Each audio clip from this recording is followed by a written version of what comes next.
আজকে আমি খুব সহজ পদ্ধতিতে পেন্সিল পেন কাটিং তোমাদের শেখাবো। ফার্স্টেই আমি কাপড়টাকে দুভাঁজ করে পেতে নিয়েছি। এখন আমি বেল্টের জন্য 2 ইঞ্চি করে মাপ নিতে হবে। আর আমাদের প্যান্টের লেন্থ হবে 37 ইঞ্চি, সেখানে 1 ইঞ্চি করে আমাদের যোগ করতে হবে। তো আমাদের হয়ে যাচ্ছে 38 ইঞ্চি। দু সাইডে 38 ইঞ্চি করে দাগ কেটে নেব। দু সাইডে দাগ কাটলে কী হয়, দাগটা আমাদের একদম সমান হয়ে থাকে। সমানভাবে দাগ কেটে নেব। কেটে নেওয়ার পর আমাদের এখন হিপের মাপ নিতে হবে। হিপ আমাদের 40 ইঞ্চি। 40 ইঞ্চিকে 4 ভাগ করলে হবে 10 ইঞ্চি। তার সাথে আমরা 1 যোগ করব। 1 যোগ করলে হবে 11 ইঞ্চি। এখন 11 ইঞ্চিতে দাগ কেটে নেব। নেওয়ার পর আসনের জন্য আমরা হিপ যত হবে তার সাথে 2 ইঞ্চি যোগ করতে হবে। যোগ করে দাগটা দিয়ে দিলাম। দেওয়ার পর আসনের চওড়ার জন্য আরও 2.5 ইঞ্চি যোগ করতে হবে। 2.5 ইঞ্চি যোগ করার পর তার সাথে আমরা সুন্দর করে একটা শেপ দিতে হবে। আসনের চওড়াটা যত হবে তার হাফ করে নিতে হবে। হাফ আমাদের হচ্ছে 6.5 ইঞ্চি। তো সেই 6.5 ইঞ্চিকে আমাদের এই মুহুরি, পায়ে যে মুহুরি আছে সেখানে 6.5 ইঞ্চিতে দাগ কেটে নিতে হবে। দাগ দেওয়ার পর সেই 6.5 ইঞ্চিটাকে মিডিলে রেখে আমাদের মুহুরি হবে 6 ইঞ্চি। তো এই সাইডে 3 ইঞ্চি, ওই সাইডে 3 ইঞ্চিতে দাগ কেটে নিতে হবে। এরপর যে আমাদের হিপের মাপটা ছিল তার থেকে ঠিক 3 ইঞ্চি নিচে একটা দাগ দিতে হবে। এই যে 3 ইঞ্চি আছে, এখান থেকে পায়ের যে মুহুরির মাপটা আছে এখানে দাগটা মিলিয়ে দিতে হবে।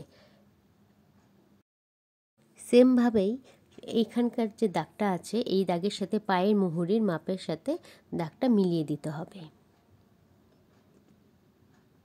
এখন আমাদের দাগ বরাবর সম্পূর্ণটা কেটে নিতে হবে।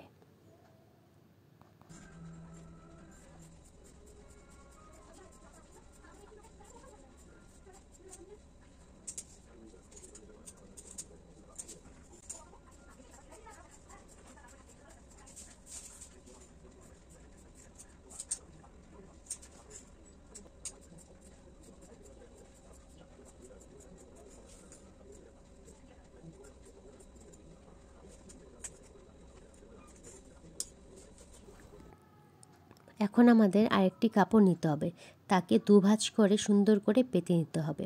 পেতে নেওয়ার পর আমরা এতক্ষণ যে কাপড়টা কাটলাম সেটা সুন্দর করে তার উপরে পাততে হবে।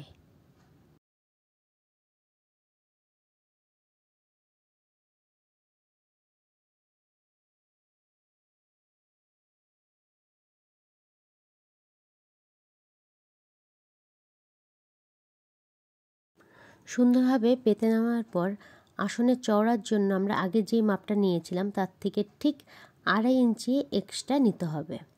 আমি সম্পূর্ণ জায়গাতে 2.5 ইঞ্চি 2.5 ইঞ্চি করে দাগ দিয়ে দিচ্ছি যাতে দাগটা সমান হয়।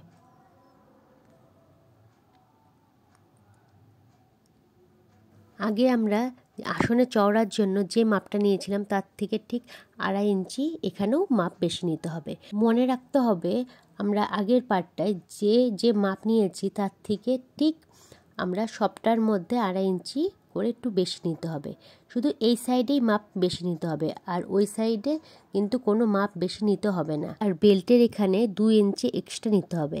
এক সাইডেই 2 ইঞ্চি বেশি নিতে হবে, আর ওই সাইডে কিন্তু কোনো এক্সট্রা নিতে হবে না। আর পায়ের এখানেও এই জায়গাটাতেও 2 ইঞ্চি করে এক্সট্রা করে নিতে হবে। আমি বরাবর সম্পূর্ণটার মধ্যে 2 ইঞ্চি 2 ইঞ্চি করে দাগ দিয়ে দিচ্ছি যাতে সমান হয়। এখন আমি এই স্কেলটার বরাবর দাগ কেটে নিব।